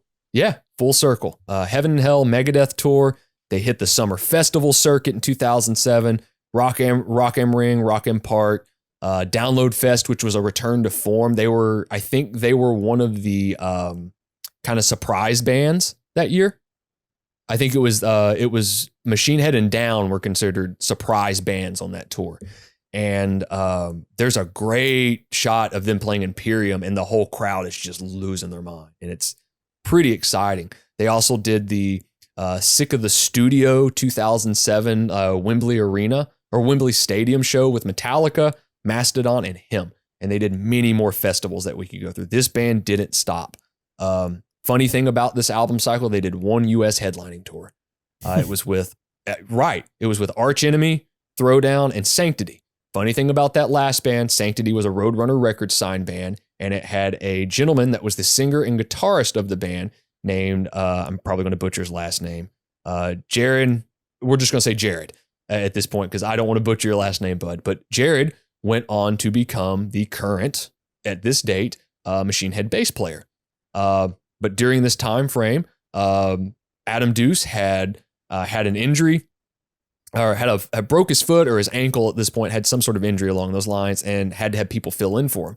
So Jared's doing the vocals on this tour, and then they hired a local bass player named Brandon Sigmund to do the bass playing. So you've got two people filling in for one, which is pretty fucking wild to understand like what you're needed. But that's the only headline tour of the US they did. All the other tours they did were these direct support slots. And why wouldn't they in the US when the offers they've got? Heaven and Hell, Megadeth later on, fucking Metallica comes in at certain points. Metallica, the story around the Metallica tour is that James Hetfield heard Aesthetics of Hate on Sirius XM and basically just called Rob and said, "Hey, I really like this a lot. Want to come on tour?" And in 2008, basically the ending of 2008 to 2009, Machine Head was one of the openers for the World Magnetic Tour based off of Metallica's 2008 album, Death Magnetic. Around that same time, they opened up Megadeth's In-Game Tour. Actually, both of those tours are going on at the exact same time because Metallica's setup was 2 weeks on, 2 weeks off, 3 weeks on, 3 weeks off. So they got a Megadeth tour in there. They're doing, they did the first iteration in 2008 of the Mayhem Festival tour, which is, if nobody knows, it's the metal festival that Kevin Lyman, the creator of Warped Tour, did for many, many years. I thought it was odd they did a Hell Yeah tour. I thought that was really weird. But the band toured and toured and toured for 3 years and 2 months. As I said, 372 dates. The tour was a success, but that's not to say that all tours don't have their downsides. At certain points in the tour, there were a lot of things. A lot of life comes at you. 2 members lost their parents at certain points in time. Phil Demmel lost his father. Dave McClain lost his mother within the same 3-month period. So you've got that sadness going on. The band almost breaks up at a certain point. There was a tour they were doing with Slipknot off and on, and some things took place to a point that like Rob and Adam had to kind of talk it out a couple months later with the therapist, and so on and so forth to keep the band going. And you're on tour for 372 days, basically 3 years. You're barely home. I think Rob even had his 2 children around the Blackening album cycle. So you've got that on top of it. The band ends their tour with the Black Procession in 2010. The album touring cycle started before the album was out in 2007, and it ends roughly at the end of 2010. To put it in perspective, Unto the Locust came out in summer 2011.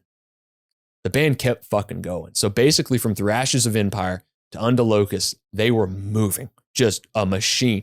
This is like Black Album era touring. This is that. And this band's been around for 15 years at this point. And they're getting a second wind. To me, this is peak Machine Head. This lineup is the classic lineup to me. There are albums that I love from this band. Burn My Eyes, More Things Change. But this is classic Machine Head to me. And this is one of my favorite albums of all time. I like hands down in my top 10 albums of all time. Under the Locust, great record, different record. Through Ashes, great record, different record. Something about this hit at the perfect time when my brain was going, oh, there's so much more to this like heavy thing that you can do aside from just go, here's a 4-minute song, put it out. You can add layers, you can add subject matter in there that makes sense. Like I'm a fan of death metal bands that I'm certain have no lyrics at all, but something about this is very fitting. It was fitting for the time. It's a classic record to me. It's timeless sounding. Not a ton of it sounds terribly dated. The production is right. The songs are there. They're catchy. They're hooky.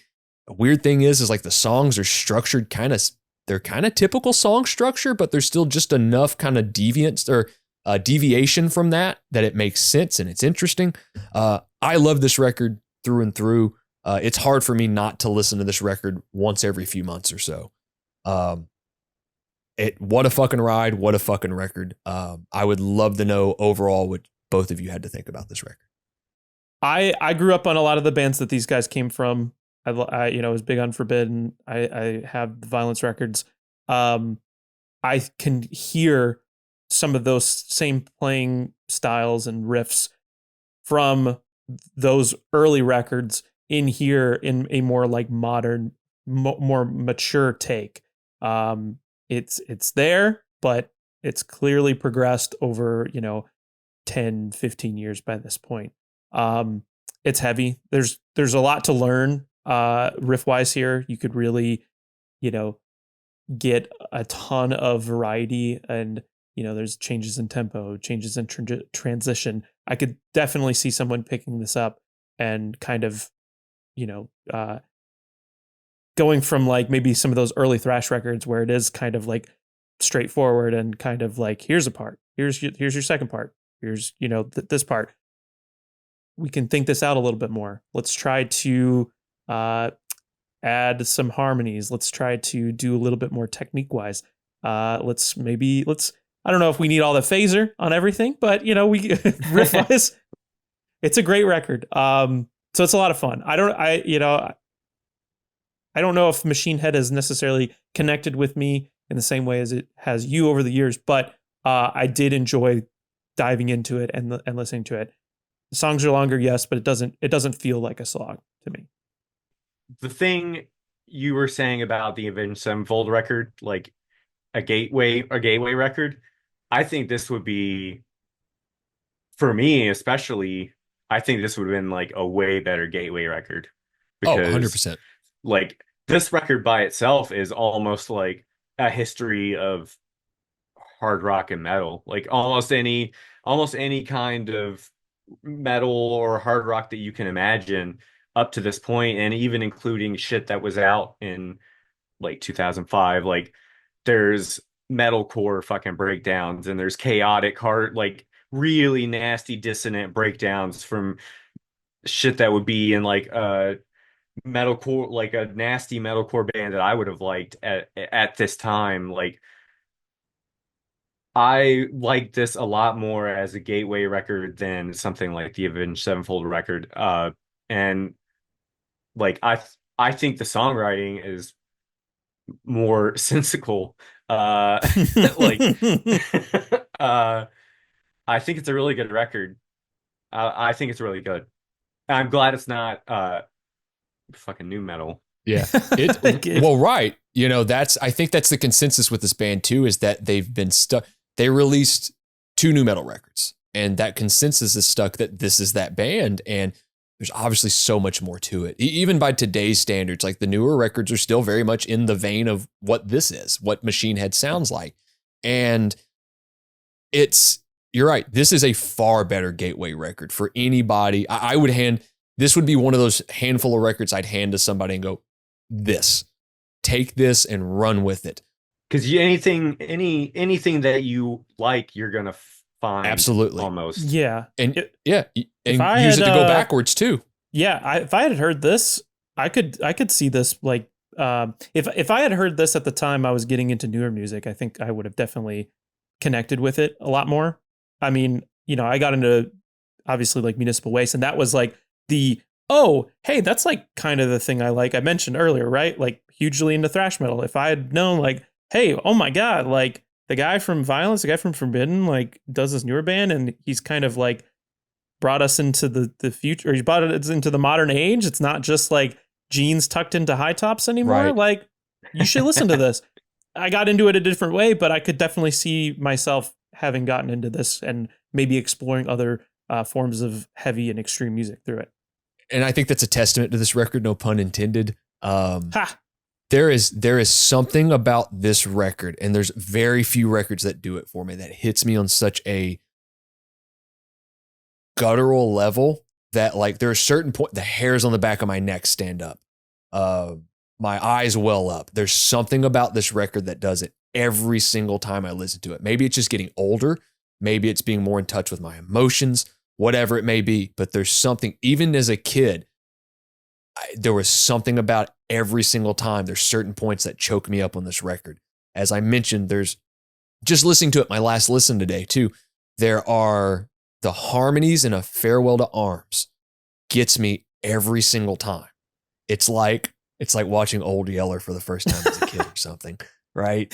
I don't know. I have a lot. I don't know if you need to liken. It's So, like okay, watching a dog get shot the first time. It's well, the sadness based off of it, but there's something about it, and even talking about it, I'm getting kind of choked up about it. But there's something about this record, and it's not even a nostalgia thing for me by any means. There's just something about it that hits on a guttural level. And I may not listen to everything in this band's catalog, but I respect Robb as kind of a human and a writer throughout his whole career of how he grew up and all the different stuff. And it's very fun to watch and see, like he kind of just likes a lot of music, and he's a music nerd, and it's fun to watch him and kind of hear his perspective on things. And the fact that you get a record like this that I would consider as close to a modern day Master of Puppets in scope and vein. I mean, fuck. Machine Head may have had Burn My Eyes, but the Blackening is right there next to it. All right, we've reached that point in the episode where we like to share things we've been listening to, recommending some things we think you should check out. I got 2 this week. Innumerable Forms. Love this group. Kind of made up of a lot of different folks. I think some members of Power Trip, Mammoth Grinder, Iron Lung, Dream Unending. I think I got into this because of Justin DeTore, who's in like Mind Eraser and Dream Unending and a ton of projects. But they really announced their upcoming 3rd LP, Pain Effulgence. That's going to be out August 22nd through Profound Lore Records. They released their first single through that, Impulse. I was a big fan of Philosophical Collapse from a few years ago. Played it a lot when we were doing the radio show, but love this first single. The artwork, instantly striking.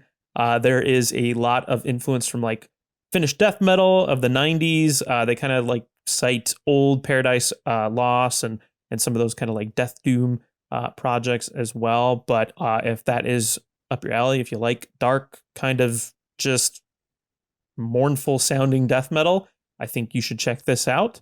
If you like fucking dissonant, crazy death metal, we also have Defacement and the new single Worthless from their upcoming album Doomed, their 4th record, also out on August 22nd. Avant-garde music and total dissonance worship. Dylan and I have been talking about waiting for the American pre-orders to come through. He sent it this morning at the time of recording, and I jumped on that shit instantly. It's great. It's like they're the weirdest fucking thing ever. I love it. It's just so like atonal, but then they'll have like almost like classic kind of rock solos in there. There's some weird, interesting influences on this band. I know the members are kind of spread all over Europe. I know some of them are originally from Libya and Italy and the Netherlands, but really fucking cool band. Just doing something I have personally never quite heard of before. I know there's a lot of like dissonant black and death metal bands out there, but this one is fucking killer and you should check it out. Continuing this death metal trend, I've got 2 this week as well. First off is the newest single from Sanguisugabogg, Abhorrent Contraception. Abhorrent Contraception. Sure, Abhorrent, you did. Abhorrent Contraception, off of their upcoming 3rd full-length Hideous Aftermath. If you know this band, you know them. You know what you're going to get. I will say this track kind of seems to lean a little bit, maybe more in some of their hardcore roots a little bit. But you have a great guest spot from, I think it's it's listed as Defeated Sanity as a whole, which is remarkable if it's the entire band guest spotting on this track. I'm not certain. I think that it's it just is. to probably tie in for the algorithm and shit. Yeah, it's just the vocalist, but it's immediate when you hear them because I'm a fan of that band as well. What I really like about Sanguisugabogg is they really give a lot of credit to brutal death metal. They really give a lot of credit to all the bands that came before them. Devin from Sanguisugabogg is in a band called Dripping from New Jersey that is fucking weird. It's brutal death metal, don't get me wrong, but there's like samples from hip hop and all sorts of stuff, and it's pretty fucking fun. Can't wait for this. I was a big fan of their last record. The song Pissed is one of my favorite death metal tracks of all time. It's going to be out on October 10th through Century Media Records. The next track is a band that David from Entre Billis and I have kind of been chatting about here and there. The band is called Deliquesce, and this is their second single off their upcoming album Saviour and Enslaver, which is called Cryobotanical Anatomy. They're from Australia. It features members of Dissent within the band. This track also features the band Threshold. It is the sophomore release. It's going to be released through Lacerated Enemy Records on July 25th in Europe and the UK, and then BTK Records in the US. Shit is wild and is like a great blending of like Defeated Sanity meets like New York death metal. So it's got a kind of like a bounce and a groove to it, and a pummel that like you would see in like a Suffocation or an Immolation. It's fucking fun and it's technical and all the great stuff I love about this style of music. I actually am also gonna recommend two albums that came out on the same day. The first rec is by our friend ALN, MIZMOR. The album Mnemonic, Ambient, Mosaic. It's 10 ambient tracks. If you're into ambient music, I wouldn't put this on if you're trying to feel good or happy. Much like other MIZMOR songs, that's not exactly the emotional landscape he's trying to take you to. But it's very interesting. There are a lot of different soundscapes used. He does use guitar in some. Some are just like, some are kind of voices, but they are like muddled to the point that you like can't hear anything they're saying. There's other instruments in there. It's interesting to listen to. I liked it a lot, although it's more along the lines of like ambient horror, kind of like that Big Brave record was earlier this year. My second rec that came out through Profound Lore Records also. It came out on June 7th. Also on June 27th through Relapse Records, the new Deadguy record, their first record in 30 years, the Near Death Travel Services. It's good. It's nasty. It's fucking mathy metalcore. Like you might know Deadguy as if you are into Deadguy. They fucking bring it. It doesn't just sound like a rehash of something that just came out 30 years ago. It's really fucking good. It seems like they're not just here to make money off of a 30-year-old band name, you know? That record's fun. That record's a lot of fucking fun. I listened to it a couple mornings ago, and it's like, it's quick. It's fun. Like you can't even tell you're really listening to it by the time you're done with it. There's some nasty riffs on it. It's couple tracks have this like noisy rock and roll kind of vibe to it that I like a lot. It's fucking cool. Check it out. It's all below. You can find it linked in the description. We also have official playlists that feature a lot of these songs, both on Spotify and Apple Music. Riffs on repeat, hits from the crypt. You can follow us at Riff Worship Pod on Instagram and Twitter. Follow us at YouTube, where all these videos are, where you're probably watching right now. There's also reviews on our channel that Dylan does of more contemporary records as well. You can email us at riffworshippod@gmail.com if you want to send us some music, say hey, tell us shut up. Yeah, Please. A fun one. Listen to Machine Head. We got, I think, some stuff coming up. Maybe some more guests. We'll see. Seat of our pants every week. But for myself, for Swindle, for Dylan, you're listening to Riff Worship. We'll see you next week with something else. See ya. Bye.